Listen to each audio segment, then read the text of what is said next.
It's Saturday morning. It's a beautiful morning here in St. Louis, Missouri. It's the gateway to the west to Joe Vitale, and we've got our Blues Game Day live, and it's happening right now. It is. Did you say it's the gateway to Joe Vitale? Is that what you said? That's what I said. The gateway to the west, Joe Vitale. This is it. And this broadcast right now is the gateway to both of us. I think it is, and too. We got some good scoop this morning, I think. Yeah, we do. I think and Blues are behind us. Can you see them back there? They're skating. It's the morning skate. Yesterday was an optional. Today it's not an optional. Everybody's out there. We've got a whole bunch of different line combinations. Yep. But you never know because Craig Berube hasn't gone through the media with us just yet. But as of this point here, do you want to go through it? Yeah, do you mean me help you hold this Yeah, stuff? you hold my phone. Okay. And my phone. Okay, I got this. The New York Islanders are in town, by the way. They're red hot.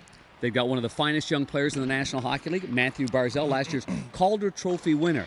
There's two of us standing up right here, and one of them is a finalist for the Calder Trophy way back when. It wasn't Joe. Take your pick. I didn't know that. Congratulations. Nah, it didn't matter. Winning seconds is a participation medal. That's why you're in the Illinois Amateur Hockey Hall of Fame now. Congratulations, by the way. Thank you. Oh, listen, Mr. Missouri Amateur. You're a beauty. Are you going to start signing your autograph HOF? No, not a chance. You should. Oh, yeah. You deserve it. Oh, yeah, I think so, too. Sorry, go ahead. Okay, you're a beauty. Matthew Barzal's a good player. Do I still need to hold this phone? Yeah, let me see. It's kind of big. Where are the Islanders right now?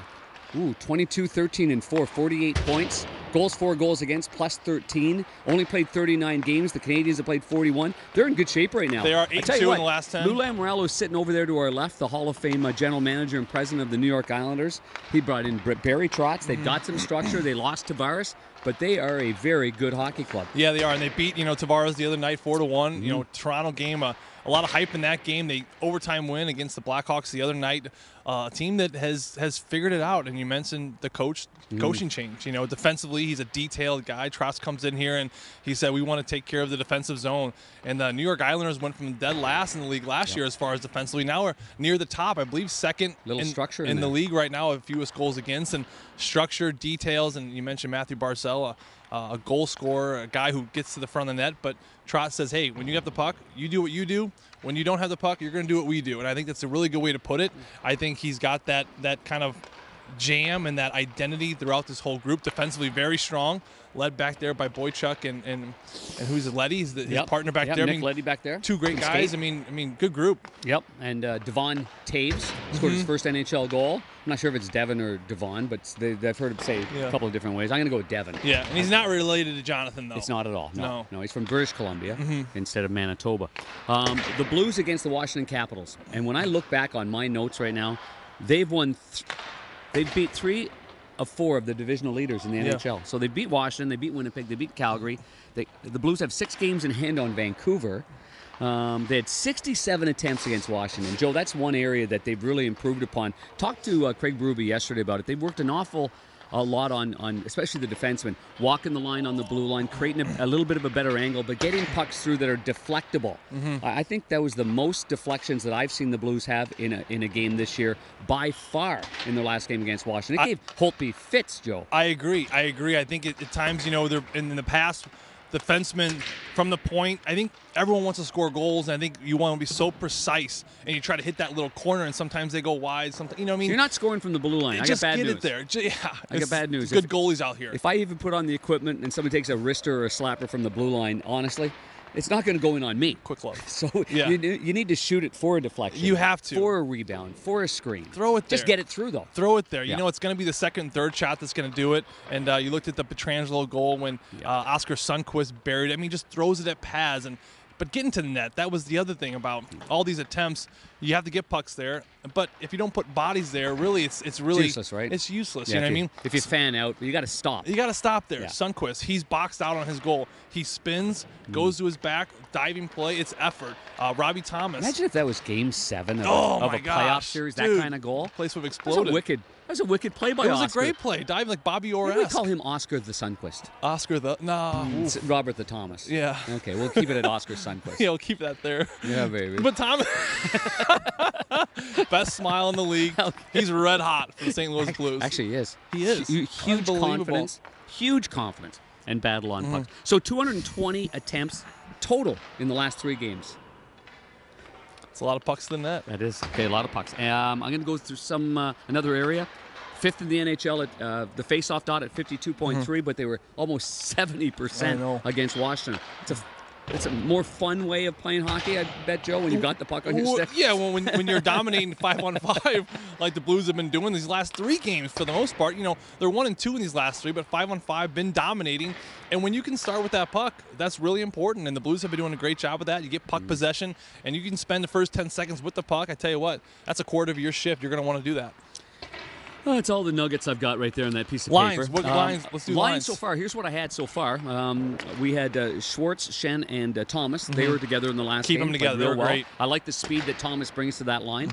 And the straight-ahead attack. Yes. Very good. Zach Sanford in with Tyler Bozak. I thought he played one of his best games. He has a nice little shiner under his left eye. Got his face filleted during the game. Jeez. Ray Barilli, the medical trainer, did a great job of gluing it together. Yeah, big goal there. Yeah, it looked like he scraped it on the concrete. But Mel Gibson from Braveheart. Yeah, he looked great. He had a great game. He had a goal great in the game. third. Terrific. And Vladdy Tarasenko returns to the lineup, or appears to right now anyway. Of course, last game he wasn't in the lineup due to sickness. And Vladdy told me he spent like 2.5 days just in the wrapper, right in bed, couldn't even get himself out. Looked good yesterday, came out early, was shooting a lot of pucks.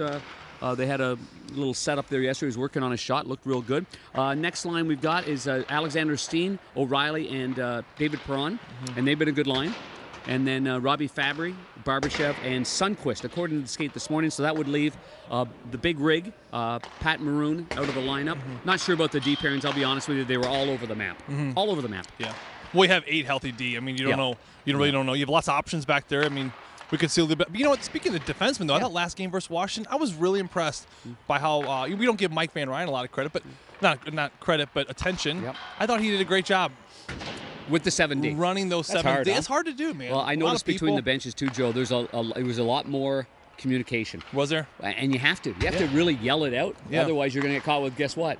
Too many men on the ice. And they already lead with 10. Don't do that. They don't want any more of those. You know, there's one point in the game, I want your thoughts on the bench. Speaking of the bench, James Schwartz gets tripped up, I believe, in the third period. Everyone on the bench, I think, thought it was supposed to be a penalty.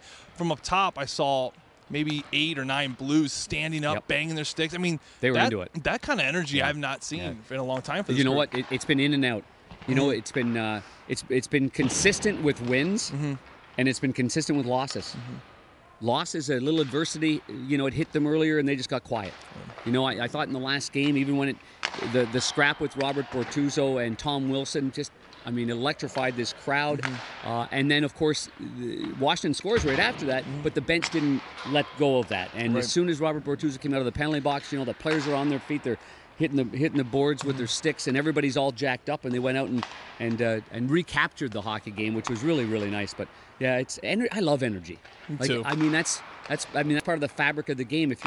If you're maybe not playing all the time, if maybe it's not going great for you, don't get kind of slinker away and fade away. Just get out there and do something else to lead that might be a little more uncomfortable, but do it. Because that's what this is, a team sport. Yeah. Sometimes it takes a little bit more than just sitting there. It does. And I like the bench the last game. I agree, and I think that you mentioned that goal after that fight, and it's a 1-1 game. They fight. Yep. This is the moment the Blues take over. Well, the Caps come down, and they score, and I think Jake got a little bit lost in there. He couldn't find the puck, and it was a slide by Pietrangelo, and a one that I think both of them would like to have back. Yep. But then Jake comes back, he battles back, makes 2 terrific saves on Wilson and a penalty kill. Really I think Kuznetsov tried to catch him a couple times from the corners, off angles. He made those big saves, and he kept the team in it, and the team responded. They built off Jake's momentum and those big saves and big moments. Man, he was terrific, and the Blues really fed off it. Yeah, he played really, really well. Now, he's played 13 straight games. I mean, we noticed that Jordan Binnington is a goaltender out there, and so we, you know, they obviously there's back-to-back games. We got a little bit of a tough grind coming up here. You got to give a game every other night. How many games in a row did you play? What was your longest stretch? Remember? 7,422. I never missed a game ever in my whole life. Wow. From the age of 3. Yeah, so it was a lot of games. I got worn down at the end. I was a little tired. Well, I've seen your scars in your knees and your hips. Yeah. I don't know. In the NHL, I think I played, I don't know, I might have played 13 or 14. 13? Yeah. Something like that. That wears on you, though. You need a break. And then Mike Keenan took over, and I got pulled 13 or 14 in a row. But anyway, you're not sour. You're not sour about it. It's a long time ago. We're way fine. Different He's story. fine. Yeah, I'm fine. I'll go to therapy right after. Anyway, so the game tonight at 7 o'clock, 6:30, the pregame show on on that 50,000-watt blowtorch KMOX with Chris Kerber and Joe Vitale. The award-winning John Kelly and I have the call on Fox Sports Midwest at 7 o'clock, the pregame show, 6:30 with the Hall of Famer Bernie Federko and Scott Warman. I think we've wrapped everything up. It's a Saturday. It's going to be a great day. Come on out. The place was buzzing the last game. What do you think of that? I'm excited. It's going to be a good group. Buddy. The Blues always they rise to the occasion on these. We these need good a Saturday teams. win too. In the Heritage Blue. Yeah, it's in the Heritage Blue. In the Heritage Blue. I give up We've my Urban struggled. Chestnut Player of the Week award, and I'd really like a big win. Yeah. It's really about me today. Let's do it for Darren. Hey, Hall of Famer, have a great Hall day. of Famer, you too. Knuckles. Boom. For Joe Vitale, I'm Darren Pang. Enjoy the game. We'll see you here tonight, or you can watch, or you can listen. Do something, though.